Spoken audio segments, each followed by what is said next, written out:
save the game. Against trap deck, yes. If I had a choice, if I know I'm playing only against trap decks, then I would play Revolt, so that's really likely. It's one of the best cards possible. 2 inside, yeah. Better. It's better than Cyclone. Just play more Revolts.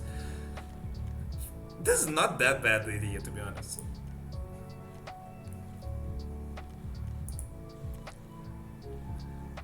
Okay. It's a hand, I can work with that.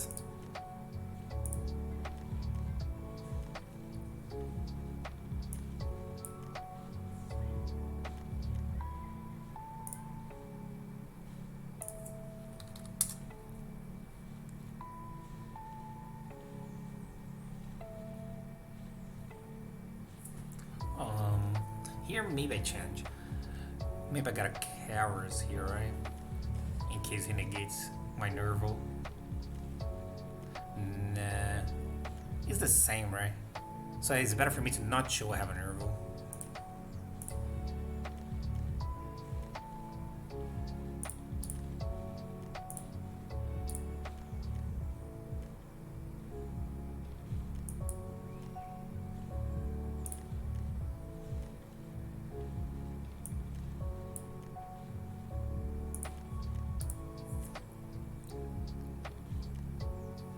I have 2 choices here.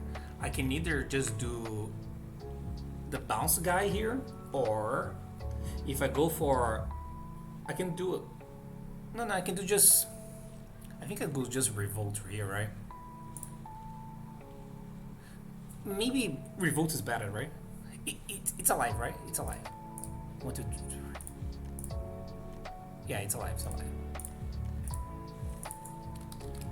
I can do Revolt or DDL. I think Apollousa is too expensive. I need to waste one of.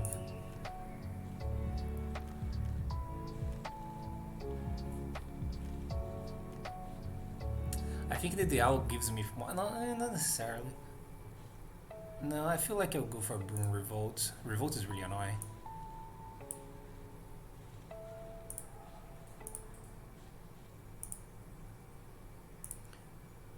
He's also better into back row removal.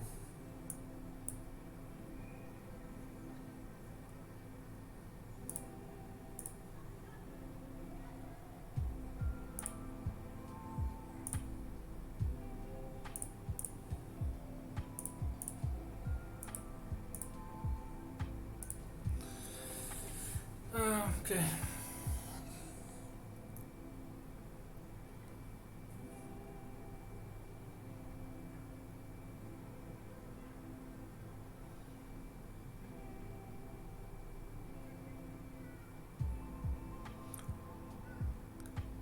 Nib won't float, you can get Nib. Yeah, that's true. But I think this is safer. Okay, this is definitely not. Okay, the question is which card I will negate this, not if I will negate this. I think I will imperm. Just to play a little bit around talents.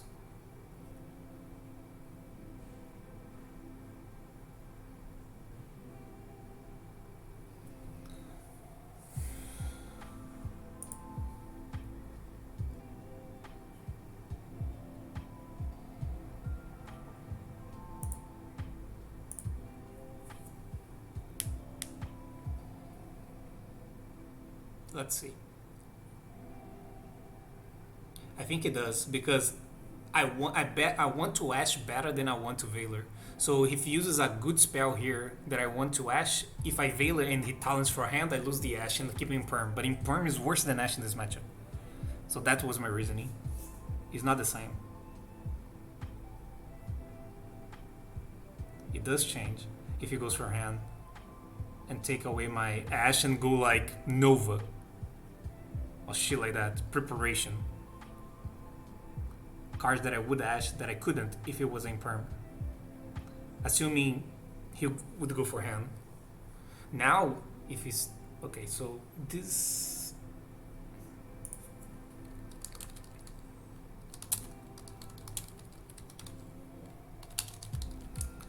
think it was Alpha Tribute to Alpha, right?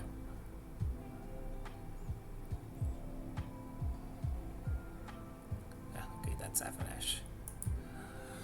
That's definitely Ash. He may play DP. Okay. See? Okay, good. He didn't have talents, otherwise he would have used, so it doesn't matter. Okay, my deck is not bad into this deck because I have those cards here. Okay. This is one of those matches, right? Where I decided I'll blow those out. Probably you and you. Yeah, this is one of those. Okay. It's it, right? Yeah, this is it. How many decks I have here? 9, 18, 21 hand traps.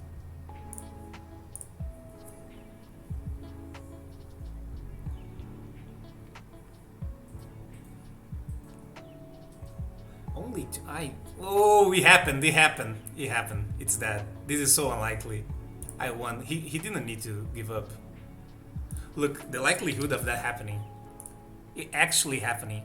Like, holy fucking hell. So the odds are like 3 to 1, 3 to 1. Fucking shit, man. This is 5. Add. The odds of drawing 2-1, not like, no, it's 3. No, it's 1 to 1 here. 3 to 1, 1 to 1. And 36.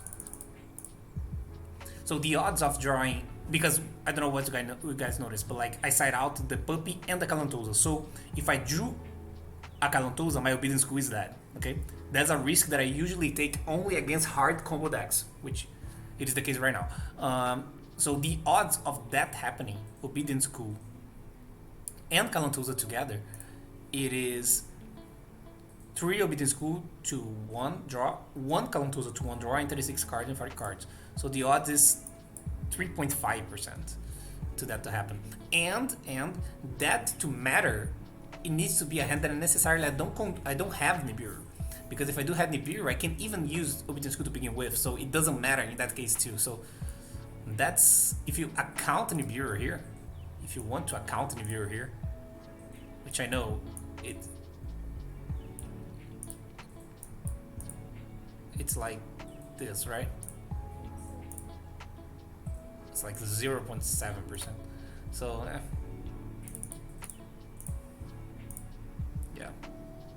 So the chance is really low. So I feel like it's worth it in some matchups like those where really pressure. Very good matchup, yeah. It's randomly good. It's not like my intention was not that. Why Belle inside is good against. I feel like it's good. There's multiple reasons. One of the main ones is against birds. Belle is not bad against birds in this deck's perspective, because you can negate 2 main cards in this deck's perspective, which is the Wobbler when they go from grave. It's not that bad. I mean, I know they don't choose to go from grave, but like you can always negate the Wobbler. But like when they go Fractal Sand Cobalt and then try to Wobbler, obviously trying to get the Cobalt back, is really good. When you battle that, it's not about Belle, which is pretty much a Veiler, but also Belle also negates the Canary. So those are 2 premium targets for Belle, and this deck's perspective into birds is like using like 3 hand traps. So you need numbers. So that's that, and then also Belle is good into DPE matchups.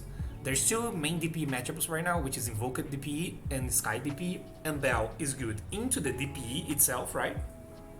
Because negate it and doesn't come back, and it's also good into their engine of the decks that play the DPE, which is Invoked Dogma, which you can use Belle into Invocation or Nadir, and also it's good into the Sky card like Sharkano and Kagari, mainly those, right? So I mean, Kagari is a premium target too. So yeah, I like the fact that those cards, the Belle is good into the DPS and into the card in the engine of the deck that played the DPE. So yeah, that's the reason of Belle in the side. It's not main deck worthy because I would say the main 3 decks in the metagame, the main 2 decks in the metagame are Sword Soul and Birds, at least for a premier event, right? you can see for the results from the YCS. Those are the most represented and well represented, which is a thing that I also talked in the past that matters a lot to me. Well, good representation of players. The players are the best playing what. So yeah, those two decks. And Belle is not good against Swordsman, so probably not main deck worthy. That's why I play the hand trap that I play, because all the hand traps there, besides the Crow, are good against those two. Crow is decent against any sword, so it's not that bad. It's okay. But like the Veil, the Ash, the Impermanent, and Beer, and the Gamma, they all work well into those two.